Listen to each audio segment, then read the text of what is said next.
Here in the Great Lakes region, we are blessed actually to have the Great Lakes as a really important natural resource.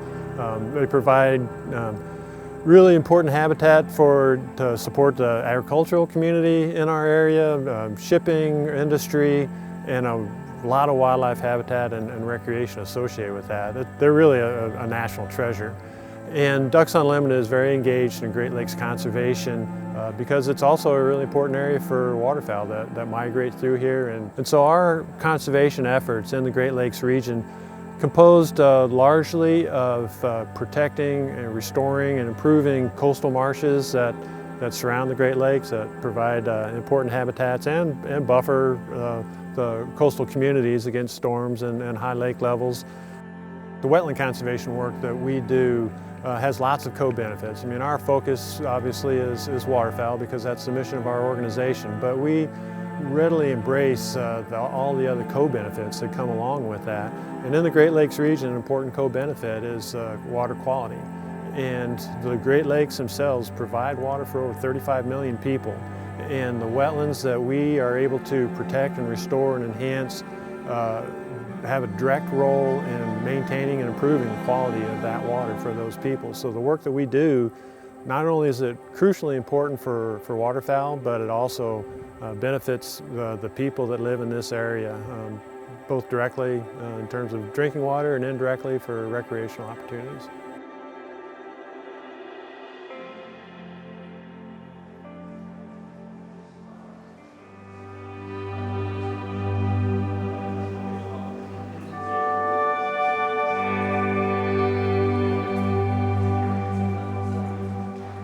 Well, the Emancie Marsh, the project was originally started back in 1986, and somewhere along the line, somebody dropped the ball.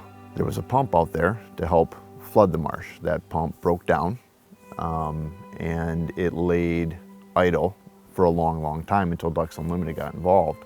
I managed to get my company, Packaging Corporation of America, involved, and they were generous enough to donate manpower, equipment, materials to fix and rebuild the pump.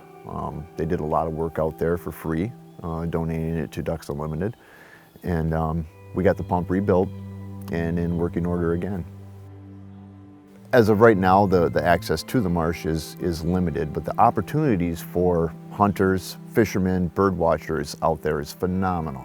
But the opportunities for all outdoorsmen and women and bird watchers, hunters, trappers is phenomenal in the area. So we're here at the Androff Wildlife Area. It's a brand new wildlife area that the Ohio Division of Wildlife is just putting together. What's neat about this is that it's creating a brand new wildlife area from scratch. And you don't get an opportunity to do that very often, just because of the amount of acres that it takes to pull that off. Well, Ducks Unlimited is involved in a lot of conservation projects, but we don't do any of them by ourselves. And we always work with conservation partners. So we were able to bring in the last dollars they needed to complete the acquisition. And we're able to do that through the support of one of our generous corporate sponsors, Energy Transfer, who gave Ducks Unlimited a very generous amount of money to restore wetlands in Louisiana and here in the state of Ohio. We are very proud at Energy Transfer for our efforts in conjunction with Ducks Unlimited that started a couple of years ago. We believe in giving back to the communities in which we live and which we work, and we found no better way to do that than to restore wetlands in areas where we've been. And it's been a great benefit to us. It's been a great benefit to places like the state of Ohio. We think that construction of pipelines and environmental stewardship can go hand in hand, and it's an absolute top priority for us as we go forward with all the projects that we work on, not only in Ohio, but across the United States. You know, everybody needs fresh water. Wetlands are our natural aquifer. They clean the water. They filter it, they sift the water, and they clean it for us. Everything that people are out there chasing, hunting, participating in the outdoors, needs water. So it's not just about the ducks. It's not just about creating habitat for the ducks. The habitat that DU conserves and enhances makes a difference for everyone.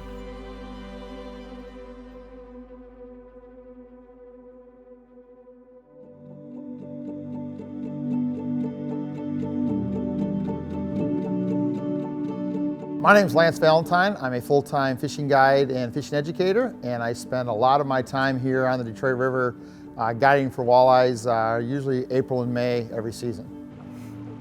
So we took you guys today on kind of the grand tour of the Detroit River. We took you up to the city of Detroit, which, the Detroit River is 32 miles from start to finish, and the actual town of Detroit is about 2.5 miles of that. The rest of it is small downriver communities, and we took you guys through all that. We took you up to the city of Detroit.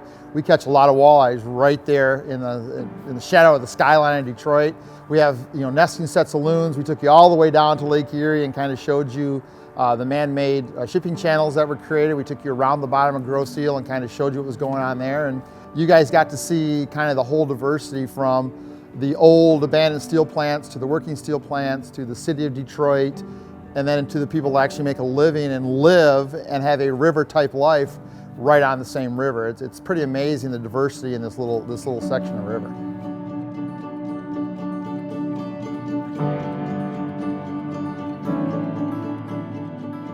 Lake Erie is considered a dead sea back in the late 60s, early 70s, and a lot of that was the pollution from upriver and the pollution that was coming in from Lake Erie.